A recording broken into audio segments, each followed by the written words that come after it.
For God is working in you, giving you the desire and the power to do what pleases Him. Philippians 2:13. J'ai aussi écrit ça en français si tu lis pas anglais. I hope you guys enjoyed this video et aussi que Dieu vous bénisse. Oh, it is you. Smile. I like that. The curls. I like that. Your natural hair. Oh, girl. Sorry, I'm so weird. Hey guys, welcome back to my channel. Afi Elizabeth here, and I'm back again with another video. Soyez les bienvenus dans ma page. Oui, je parle aussi français. If you are shocked, I speak French as well. Dolba be lingala. Lingala is like a big. So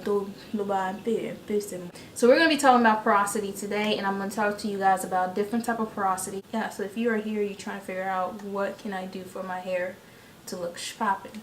With that being said, I've been talking a lot. I just wanted to give you guys a few, you can't just dive right in. Like, I got to give you something before I dive right in. So today's video is going to be natural hair. What is your porosity? How can I figure out my porosity? What is porosity to begin with? I can't dive in without telling you guys what porosity is. I've written down my information below right here because I know I talk a lot. It's too much information to memorize, okay? So number one thing is, what is porosity? Porosity is basically your hair ability to observe and retain moisture. What that means is, how well can your hair take in moisture, or will my hair take in the product but dry out pretty fast? So it's important for you to know what your porosity is. Now that you know what that means, how can you figure out what type of porosity you have? That's the best way to spill it out. What type of porosity is there? There's three types of porosity. There is normal porosity, there's low porosity, there's also high porosity. What low porosity is basically what I have, and I'm going to show you guys throughout the video. Low porosity is basically moisture resistant type of hair. It's like the type of hair that, let's say if I'm putting a product in my hair, it seems like the product is sitting on my hair, but really after a couple hours or so, that product is going to get into my hair, and once the moisture get into my hair, you good for the week. So that's basically what low porosity is. Normal porosity.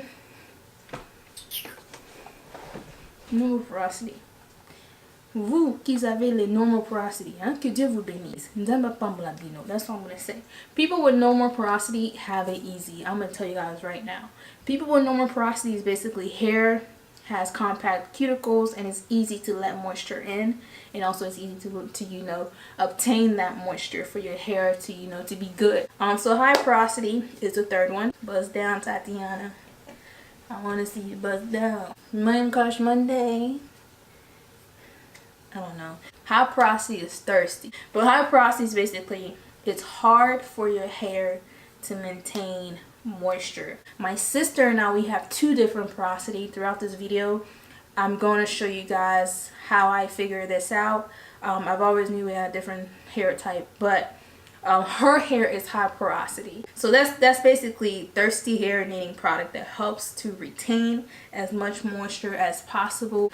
If I put this in my sister's hair, her hair will take it in, but give it about an hour or so, her hair will feel very dry. So you got to really pay attention to the type of product that you put in your hair if you have high porosity. How do I know how to do this thing? Okay, I think how do I know? So there's a different type of test you can do to figure out your hair porosity, and one is the strand test. I feel like this only works for white people or mixed girls. I promise you, I'm not trying to be disrespectful. The strand test is basically like, you get your hair and like you start from like the bottom, the roots up, and if it's like, I don't know, we're not going to talk about it because you got to look that up. It's not for my people. Okay, it's not for my people because my people's hair is different. But we also have the shedding test, which is a test that I tried out, and the H2O test. So the shedding test is basically, you put water, I'm going to show you guys somewhere here, okay? I'm going to show you guys somewhere here. So basically, the shedding test is you put water in a cup. You don't want to use hair that's already, processed with products in it. I don't know. With me, I used my sister's. I went to a room and I actually asked her if I can pluck out a hair, and she allowed me to. Thank you, Grace. I plucked out a little string of hair, and then I also plucked out my string of hair.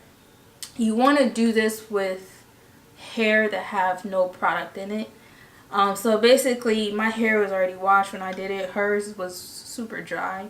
You need to take care of your hair. Don't let it be like hers, because you're gonna get a lot of breakage. So what I did was I took a string of my hair and her hair. I put it in a cup of water. Don't put it in hot water. You want to put it in like lukewarm type of water, not cold water, not hot water, but warm water. And I placed it in a cup. So what that did was her hair flowed straight down to the cup. Like, it went straight down. So that means she had high porosity hair. My hair, it didn't really flow down the cup. I don't know how to explain that. It didn't like flow down. It didn't like swim down. Plus, I don't even know how to swim. So my hair and I, we like best friends. So that's basically how you figure out if you have low porosity or high porosity. Second one that I noticed about my hair was the H2O test. So I'm going to show you guys how my hair looks when it gets wet. What I noticed about my hair was my hair, when I get out the shower, my body dries a lot faster than my hair. Because they got that water. They got that water. Because they got that water. Sorry. So sorry. Okay. So what my hair does is you literally can see water beads on my hair. What I'm showing you guys now is like 15 minutes after I got out the shower.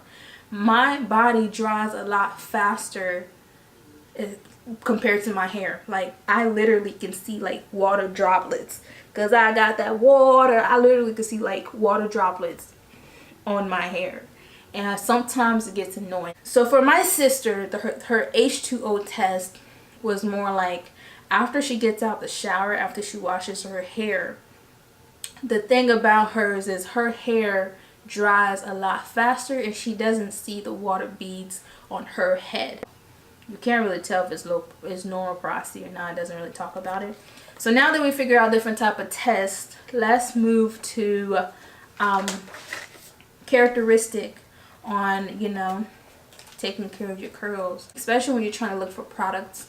You want to find a product that matches your porosity. Which I'm not going to talk about the product. It's going to make the video a lot longer than what it is. So the curls take a long time to dry, which is another reason why I don't like to do wash and go. My wash and goes don't look like wash and goes when I'm in the house compared to when I'm out the house. I got to be careful when I do that. So products that tend to build up in my curls rather than observe. So that's a second characteristic for curly hair with low porosity. My hair product, when I put them in, you see the little white cream at the top? It built on top of my hair before my hair observes. Curls take longer to get fully and penetrate when it's wet. My wash and go, like I said, my curls don't form quickly like some people's hair. My curls, it takes a while. So characteristic for high porosity curls, the curl is easily observed. It easily absorbs water. However, it requires more product. So for my sister's hair, when she does her natural hair, she has to mix her hair product with like something else. Like if she's doing like a pudding cream product, she'll probably go in with like a Shea Moisture leave-in conditioner before she puts this in. Curls often feel dry and it looks dry. I'm only laughing because this is so true. Her hair, when she does her curly hair routine, or she, gets out the shower, she's trying to, put product on her hair, she has to find a skilled way for her to do it so that her hair won't dry out really quick during the week. And her curls are a lot tighter, so she got the good curls, and I'm just here. So characteristic for normal curls, normal porosity curls, y'all got it good, bro. Y'all really do got it good. Like curls that take in water, take in products, often the curls are dry and it's quick and easy to frizz. So if you feel like you have normal porosity hair, you will notice that your hair does take up more product, and it kind of works a little bit like high porosity hair, because it's like you guys kind of work like head to head when it comes to that. Like your hair takes in a lot of water and it also takes in a lot of product, and it's like you'll see a lot of frizz and you see a lot of dryness to your hair. So now that you got all that information, and I know it's like a lot of information, how do you take care of low porosity curls or hair? One thing I like to do when I do my low porosity, when I do my deep conditioner, or if I'm just doing like a weekly base, you know, hair treatment, my deep conditioner, like I said, if I do my deep conditioner, I have to lock my product in with a trash bag and a scarf, because my hair, I don't want the products to just sit on my hair. Use heat to open up your cuticles, to open up that, you know, the pores. I use heat. You can use heat to, you know, observe the product in your hair if you're doing like oil treatments. So normally if I do oil treatments, I like to heat up my oil. Somebody said that you shouldn't do that because it kills the natural ingredients, but my hair been growing, so it hasn't like affected anything for me. So too much product could really hurt your hair. You want to try just a little bit. Even if you see the product sitting on your hair, just keep massaging your hair. Apply products to damp hair, not drenched hair. That's one of the biggest mistakes that I used to do when I went natural. It's been about 2 years now. I would literally put the product in my hair when it's super wet, because I used to watch people's wash and go, and most of the time the people that I used to watch weren't my hair type. So like I would watch a mixed girl's wash and go, and I'm not mixed and my hair doesn't do what a mixed girl does. I learned that when I started to watch people that had the hair that I had, they didn't really go in with wet hair. You want to wait until your hair is kind of a little bit dry, but not too dry, like it has some type of moisture in it, before you go in with the product that you're trying to use. Use sulfate free shampoo. That was another thing that I learned, was I didn't know that I wasn't supposed to use just any type of shampoo. You want to use sulfate free shampoo because it's very important. Those type of shampoo works really well if you really go in and do your research. There's different type of shampoos you can use. I had to Google the type of shampoo to use that was sulfate free. So if you just go on Google and you type in sulfate free shampoo, it will be all there. Okay, all there. So normal porosity hair care. Hair has compact cuticles that easily let moisture in. Like I said, normal porosity, you guys got it good. Like you let hair in, you let hair product easily, and you can also get it out fast. So it doesn't really have a lot of skills for that one. So that one is just like you want to keep your normal deep conditioner routine. So there's really not much for that, because you'll just know if your hair is normal porosity. Depends on how well your hair can take in a product. If you watch a review, you try it out, your curls go A1. So high porosity curls, you want to use minimum,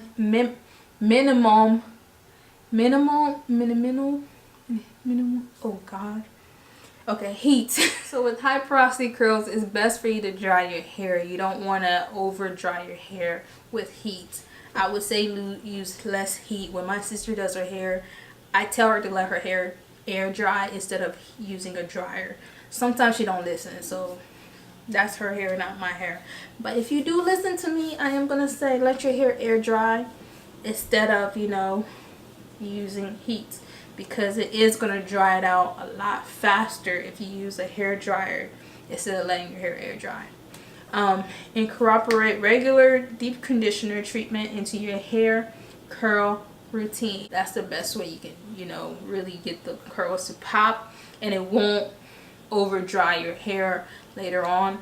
I like to make sure that when she does her, you know, natural hair care, that she's using products that moisturize her hair. She doesn't just use a product that says curl. Like I like to make sure that my sister's product has the word moisture in it, because she needs that moisture more than I do, because her hair dries out really fast. And then rinse out with cold water to seal the cuticle and prevent frizz. So after you're done with washing your hair, the worst thing you can do is take a cold shower. I don't like taking cold showers. I haven't done a cold bath in a while since I did sports. Not happening. If you can take it like a G in the shower and you just 1, 2, 3 in the shower, you a real one.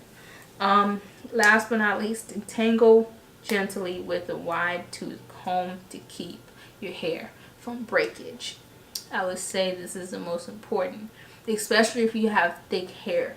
You don't want to have that breakage in your hair. This is for every hair type, low porosity or high porosity. I would say your wide tooth comb should be your best friend, nor a comb like this. A comb like this is okay, but you want like an actual wide tooth comb, because if your wide tooth comb should be this wide, okay? It should be this wide right here. So you want to make sure that when you detangle your hair, it's with the wide tooth comb and it's not with the closed, comb. I hope I was really informative. If I wasn't, let me know. With that being said, thank you guys so much for tuning in. I tried my hardest to try to inform you guys. But if you guys like this video, please make sure you subscribe. Let me know. Thank you guys so much for tuning in, and I will see you guys in my next. Wait a minute. So you thought you just gonna click off without pressing subscribe? After all I did for you in this video? Hold on. Before you leave, make sure you subscribe. Don't insult me like that. And it's free. Come on, man. I know y'all like free stuff. Don't forget to like, subscribe, leave a comment, and also press the notification bell to be, part of the family. Que Dieu vous bénisse abondamment.